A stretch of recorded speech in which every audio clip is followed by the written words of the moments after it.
Okay, I assumed, but always good to check our assumptions. I'm saying this because while I'll be focusing today on a parent-child relationship, please know that everything I'm talking about is applicable to any meaningful relationship. So with that in mind, let's jump in. So it's Sunday night. I'm in my kitchen. I just finished cooking dinner for my family, and I am on edge. I'm exhausted. I haven't been sleeping well. I'm anxious about the upcoming work week. I'm overwhelmed by all the items on my unfinished to-do list. And then my son walks into the kitchen. He looks at the table and whines, "Chicken again? Disgusting." And that's it. I snap. I look at him and I yell, "What is wrong with you? Can you be grateful for one thing in your life?" And things get worse from there. He screams, "I hate you." He runs out of the room and he slams his bedroom door. And now my self-loathing session begins as I say to myself, what is wrong with me? I've messed up my kid forever. Well, if you're a parent, you've probably felt that pain.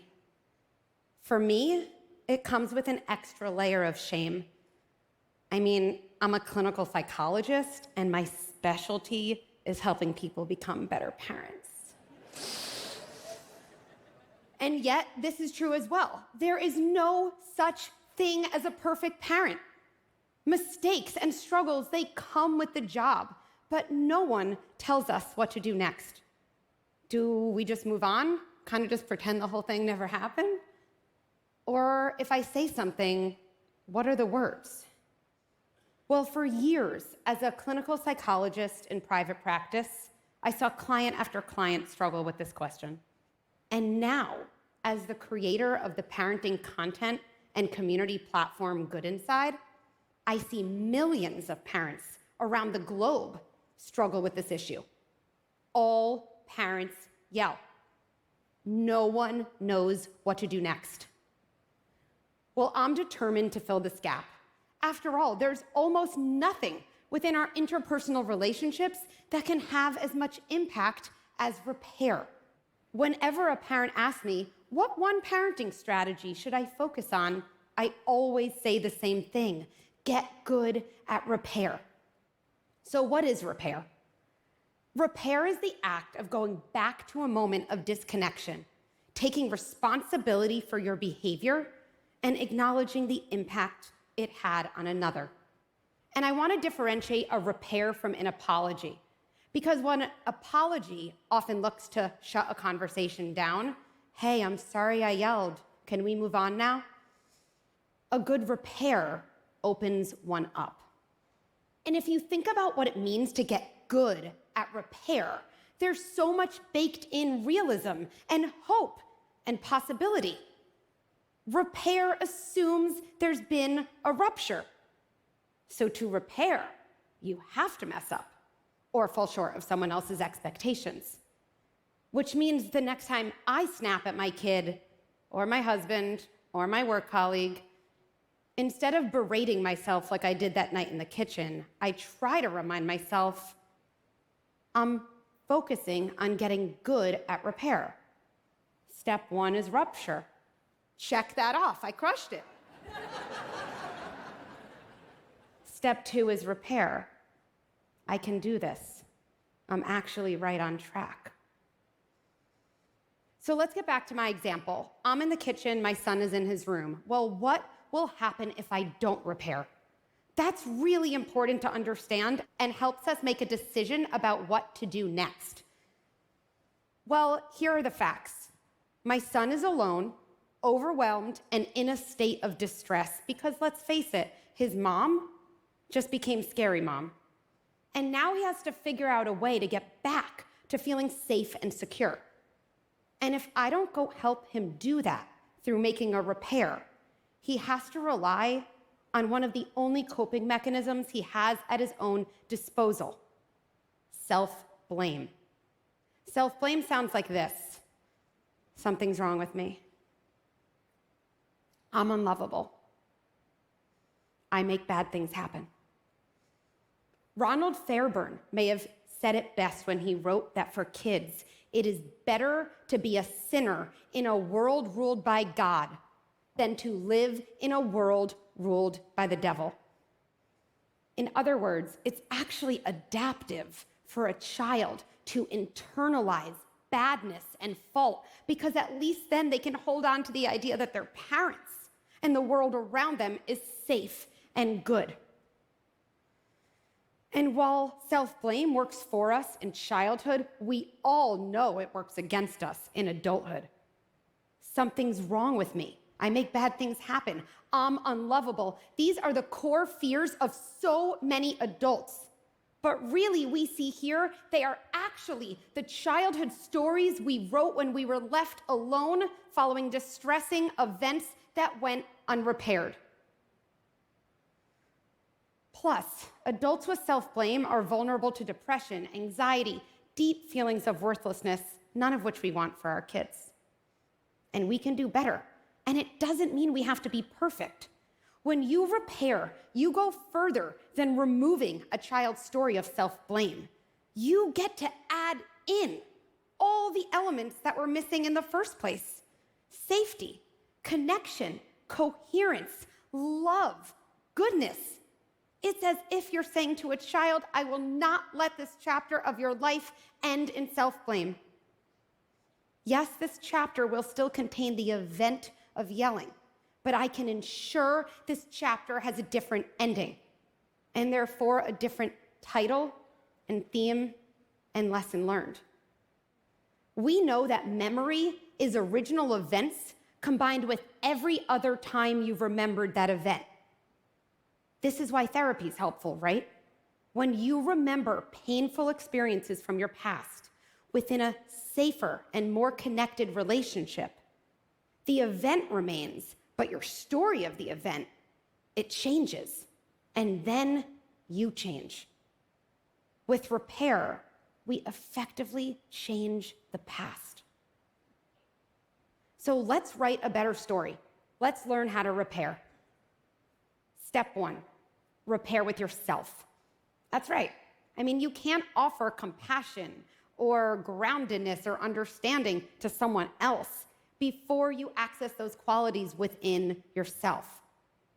Self-repair means separating your identity, who you are, from your behavior, what you did. For me, it means telling myself 2 things are true. I'm not proud of my latest behavior, and my latest behavior doesn't define me. Even as I struggle on the outside, I remain good inside.